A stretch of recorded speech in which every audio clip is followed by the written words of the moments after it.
She smiled when she said it. That was the part I could not stop thinking about afterward.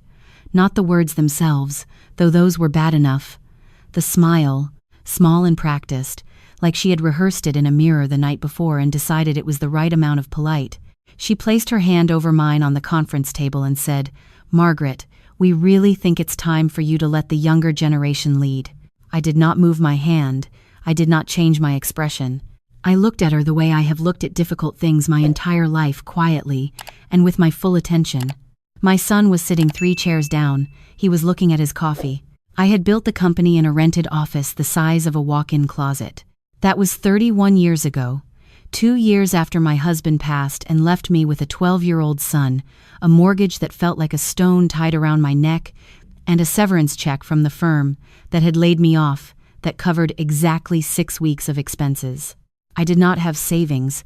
I did not have family money. I had a list of contacts from 15 years in commercial real estate consulting, a laptop that overheated if you used it for more than 40 minutes, and the specific kind of desperation that either breaks a person or builds something. It built something. Callaway Property Group started as just me. Then me and one part-time assistant named Brenda who worked Tuesday and Thursday afternoons and was better at reading people than anyone I have ever hired since. Then a small team. Then a real office with a lease. Then a larger office. Then satellite offices in 3 states. Then a reputation that meant the phone rang before I ever had to make a call. My son grew up watching me build it. He did homework at the small desk in the corner of that first rented office. He answered the phone on days when Brenda was not in, and told clients, in his very serious 12-year-old voice, that Miss Callaway was in a meeting and would return the call within the hour. He learned the business the way children learn language, not from a textbook, but from being inside it every day, absorbing it without realizing he was absorbing it. When Daniel was 26, I brought him on officially. By the time he was 32, he was running day-to-day operations, and I had stepped back into a chairman role that let me focus on the pieces I had always loved most: strategy, relationships, the long view. We worked well together. We understood each other in the way that people understand each other when they have been through hard things side by side and come out with the same values on the other end. Then he met Rachel. I want to be careful here, because I spent a long time after everything happened asking myself whether I had been fair to her from the beginning. Whether some part of me had been the kind of mother-in-law I always said I would never be: territorial, suspicious, impossible to please. I have turned it over enough times now that I am confident in my answer. I gave her every reasonable chance. I extended every courtesy. I invited her into my home, into my family dinners, into conversations about the business when she showed interest. I was not warm the way I am warm with people I have known for years, but I was respectful and I was open, and for a long time I told myself that was enough. The first thing I noticed was small. It was the way she spoke about money in public settings, not the amount but the frequency, and the particular tone of someone who has thought about a subject far more privately than they let on.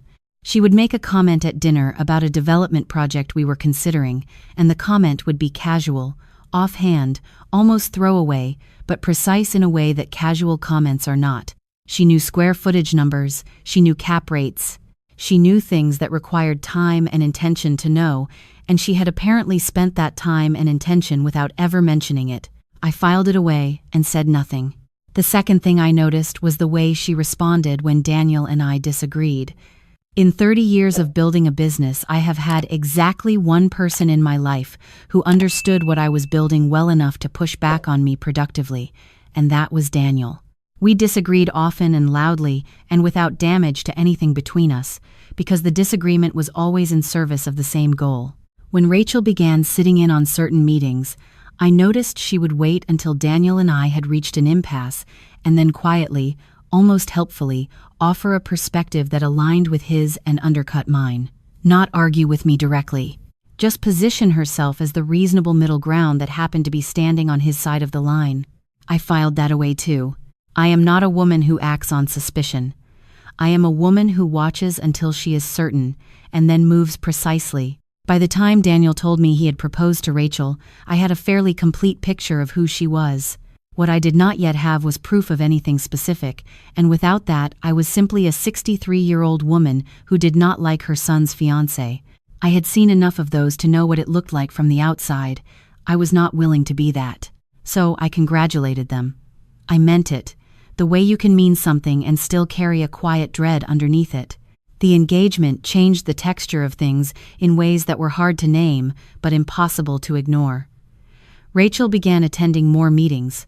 She began CCing herself on email threads.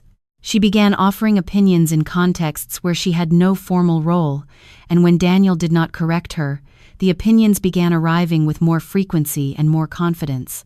The staff noticed. I noticed the staff noticing. There is a particular kind of discomfort that moves through an organization when the lines of authority become unclear, and I could feel it building the way you feel, weather changing before the sky shows any sign of it. I said something to Daniel in late October. I kept it measured. I told him I thought we needed to clarify Rachel's role formally, either bring her on in an official capacity with a defined scope, or maintain the current separation. I told him the ambiguity was creating friction. He listened. He nodded. He said he would talk to her. The meetings continued as before. The Monday before Thanksgiving, Rachel sent a calendar invitation to the 5 senior members of my team for a strategy session she titled Q1 Priorities Alignment. She did not copy me. My assistant flagged it at 8 in the morning and sat in the doorway of my office with an expression that was trying very hard not to be anything in particular. I thanked my assistant, closed the calendar notification, and did not cancel the meeting. I wanted to see what she would do with a room. I arrived 6 minutes after the meeting was scheduled to start, which was enough time for everyone to be seated and for the fact of my absence to have been noted, but not yet addressed. I opened the door and walked in and sat at the end of the table that I have sat at for 11 years. Rachel recovered quickly. I will give her that. She was standing at the head of the table with a printed agenda that she had apparently prepared overnight, and when I walked in, she smiled that same, measured, practiced smile and said, "Margaret, I wasn't sure you'd be joining us." I said, "This is my company, Rachel." The room went very still in the specific way. Rooms go still when everyone is concentrating intensely on not reacting. She sat down. I let the meeting continue. I did not take over or redirect it. I sat, and I listened, and I watched.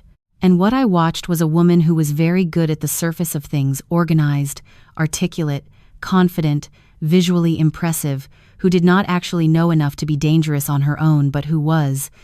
I understood in that room with total clarity, building towards something. She was learning the architecture of the business. She was mapping who reported to whom, who had authority over which decisions, which relationships were strong and which were transactional. She was not learning it because she loved the company. She was learning it because she intended to own it, not earn it, own it. Through Daniel. Through the marriage. Through the slow, patient erosion of my position until the ground beneath me was gone and she was simply standing where I used to be. I went home that evening, and for the first time in a long time I sat in the kitchen where my husband and I used to drink coffee at 6 in the morning before the day started, and I allowed myself to feel the full weight of what I was looking at. Not the anger, which was there, but underneath the anger, the grief that my son, who had watched me build something from nothing with his own eyes, might not see what was happening right in front of him, or might see it and be choosing not to look. I did not call him that night. I had learned a long time ago that the worst conversations are the ones you have before you are ready to have them. I called instead an attorney I had worked with for 20 years, a woman named Cora, who is relentlessly precise and constitutionally unsentimental, and I asked her to quietly review the corporate documents and advise me on the structural protections for my ownership stake in the event of various contingencies. I told her I wanted this done without the knowledge of anyone else in the company. Cora asked me one question. She said, "Do you have reason to believe this is urgent?" I thought about that meeting. I thought about Rachel standing at the head of my table with her printed agenda and her practiced smile. I said, "Within the next 6 months." Cora said she would have something for me in 2 weeks. What Cora found, she found in 10 days. Rachel had met 3 times with a private equity group that had previously made an unsolicited offer to acquire Callaway Property Group, an offer I had declined without much deliberation 18 months ago. The meetings had not been disclosed to Daniel, as far as Cora could determine. They had taken place in the evenings, in restaurants, in a city 40 minutes from where we worked, paid on a credit card Rachel held under her maiden name. Cora found this through a source I will not name, and information that was obtained in ways I have never asked about too closely. The private equity group was offering a structure in which the company would be acquired, and Daniel would be retained as a figurehead CEO, with a substantial but minority stake. Rachel, who would be married to him by the time the deal closed if the timeline held, would benefit from his equity position. I, as the controlling shareholder, would be bought out generously, in terms of dollar value, and removed from any operational or governance role entirely. It was, looked at coldly, a competent plan. I called Daniel and asked him to come to my home for dinner that Friday, just the two of us. I told him I was making the pot roast that he had loved since he was a teenager, which was true, and which was also a way of telling him without saying it that what I needed to talk about was serious. He came. We ate. He told me about a deal the team was working on, a commercial development in the southeastern corridor that had some complications with the zoning but looked promising. He was animated in the way he gets when a problem interests him, gesturing with his fork, and I watched him and thought about that 12-year-old boy at the corner desk answering my phone in his serious voice and felt something in my chest that I cannot describe as anything other than love and sorrow existing in the same space at the same moment.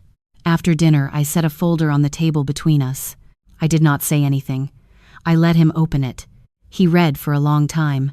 The kitchen was quiet except for the sound of rain against the window and the occasional turn of a page. His expression did not change dramatically. I have always known him to be a person who processes difficult information internally before he shows anything, and I watched him do that now, the slight tension around the jaw, the stillness in the eyes that is not absence of feeling but the active containment of it. When he finished, he closed the folder. He said, "How long have you known?" I said, "I confirmed it 10 days ago. I suspected longer." He said, "Why didn't you tell me earlier?" I said, "Because I needed to be certain, and because I needed to think about how to tell you in a way that you could hear." He was quiet for a while. Then he said, "She told me the meetings were with a client she was developing independently, before she was officially part of the company." I said, "I know." He looked at the folder. He said, "Mom, I'm sorry." I told him he did not have anything to be sorry for. I told him the truth, which is that what had happened to him was not a failure of intelligence or perception. It was the result of someone making a deliberate and sustained effort to deceive him. That is a different thing. He left at 10 o'clock. He did not tell me what he was going to do. He did not need to. The following Monday morning, Rachel arrived at the office at her usual time. I know this because my assistant, who has the specific gift of reporting events without editorializing, texted me at 8:47 to say that Miss Rachel had come in and gone to Daniel's office and closed the door. The door stayed closed for 19 minutes. When it opened, Rachel walked out through the main floor with her bag in her hand and her coat over her arm, and she did not stop to speak to anyone, and no one spoke to her. I was told later by 2 separate people that she was not crying. I was told she looked like someone who had calculated incorrectly and was already, in the privacy of her own expression, beginning to recalculate. Daniel came into my office at 10:15. He sat in the chair across from my desk that people have been sitting in for decades to have serious conversations with me, and he looked tired in the way that is not about sleep. He said the engagement was over. He said he had told Rachel that he would not be speaking with her again and that any further communication should go through their respective attorneys. He said he had already called the corporate attorney and that we would be sending a formal notice to the private equity group, informing them that Callaway Property Group was not in discussions with them in any capacity and would not be. I said, "Are you all right?" He said, "I don't know yet." I said that was the right answer. We sat for a while without talking. Through the glass walls of my office, I could see the team at their desks, my assistant, the senior analysts, the project managers, the young woman in the corner who had started 6 months ago and reminded me, in some ineffable way, of Brenda from the early years. All of them building something, every day, in the company I had built for them to build it in. Daniel said, "She thought I would go along with it." I said, "Yes." He said, "She thought I cared more about the money than the company." I said, She mistook what she saw in you for what she was carrying herself. People do that. He was quiet again. Then he said, I should have seen it. I told him what I know to be true, which is that the people who love us are almost always the last to see the threat, because love requires a kind of openness that suspicion cannot survive in. I told him that the fact that he loved her genuinely and without reservation was not a flaw. It was just something that had been used against him. He nodded slowly. He looked out the window for a moment. Then he looked at me and said, How were you not angrier when you found out? I thought about that question. I told him I was angry. I told him that the anger had been real and significant, and that I had sat with it in the kitchen for a long evening and let myself feel the full extent of it. But I told him that anger, in my experience, is most useful when it is informing action rather than driving it. I had let it inform me. Then I had moved, he said. She really thought she could walk into something you spent 30 years building and just take it, I said. She saw 30 years of work and thought she saw an opportunity. She did not understand that what I spent 30 years building was not just a company. He asked me what I meant. I said, I spent 30 years building something that will be standing long after I'm not here to protect it. That means it has to be built out of things stronger than circumstances, values, people, relationships, structure. Rachel could see the value of the asset.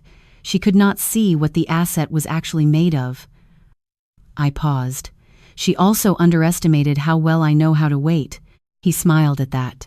It was a tired smile, but a real one, and it was the smile I had known his whole life, and seeing it made something in me release that I had been holding carefully for longer than I had realized. A few weeks passed. The Q1 planning moved forward without disruption. The Southeastern Corridor deal came together in a way that surprised even Daniel, who had been optimistic about it. The office returned to its normal rhythm, the rhythm I had built over 3 decades, the one I could feel in the particular quality of the noise in the hallways and the pace at which the coffee got made in the morning. Rachel attempted contact once, through a mutual acquaintance, sending a message that suggested she would like the opportunity to explain herself. I did not respond to it. There was nothing she could explain that would change what I knew, and I had learned a long time ago that explanations offered after the fact are almost always in service of the person offering them, not the person receiving them. The private equity group went silent, which was the appropriate response to the letter our attorney sent. Daniel came to dinner most Sundays. He was quieter than he had been before, in the way that people are quieter after they have survived something, not sad exactly, but more careful, more considered, as though he was re-examining things he had taken for granted and deciding what he actually thought about them on reflection.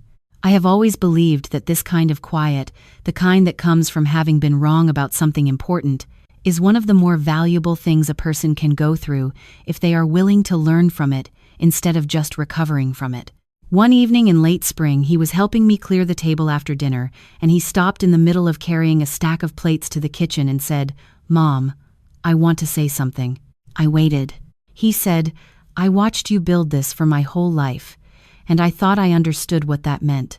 But I don't think I understood all of it until now." He set the plates down on the counter. "The way you handled this, the patience, the precision. You knew what you were looking at long before I did, and you didn't panic, and you didn't come to me half-cocked, and you waited until you had everything." He shook his head slightly. "That's not just business instinct. That's, I don't know what to call it." I said, "Character." He looked at me. I said, "Your father used to say that character is what you do when the only person watching is yourself." I spent a lot of evenings alone figuring out what I was going to do. Nobody saw that part. That's the part that mattered. He nodded. He was quiet for a moment. Then he said, "She really miscalculated." I said, "She did." He said, "She thought you were just the founder, the legacy, the name on the door." I said, "A lot of people make that mistake." He smiled at that, and this time the smile was not tired. It was the smile of someone who has landed back on solid ground and knows it. I thought about that later, after he had gone home and the house was quiet, and I was sitting in the kitchen the way I have sat in that kitchen through every season of my life, the terrible years and the building years, and the years when things were good the way I was almost afraid to trust. I thought about what Rachel had seen when she looked at me, an older woman, a founder who had stepped back, a soft obstacle in a path she had decided she was entitled to walk. I have built one thing for 31 years. I have protected it through a recession, through the loss of my husband, through competitors who were better funded and worse built, through deals that fell apart, and partners who turned sideways, and every other form of difficulty that finds its way to anything worth having. I am still here. The company is still standing. My son, who answered my phone at 12 years old in his serious voice and told clients I would return the call within the hour, is running it alongside me with integrity and with everything I spent 30 years trying to teach him. Some things are not for sale. Some things cannot be taken. Some things have been built with a specific kind of material that looks from the outside like a business but is, at its foundation, something else entirely. Rachel learned that. I hope she learned it in a way that serves her eventually. I have no interest in her destruction. I simply had an interest in protecting what I built and in making sure my son understood, fully and without ambiguity, the difference between someone who loves what you are and someone who wants what you have. There is a version of this story where I am the difficult woman, the territorial mother who could not let go, the old guard who refused to make room. I have heard that version told about women like me before, and I know it will be told again. The version I know is this. I sat quietly. I watched carefully. I moved precisely and only when I was certain. I did not raise my voice. I did not lose my composure. I did not give anyone the satisfaction of seeing me afraid. And at the end of it, I was still in my office, at my table, in the company I built from nothing in a room the size of a closet when no one believed it was possible. My son was down the hall. The phone was ringing. I answered it.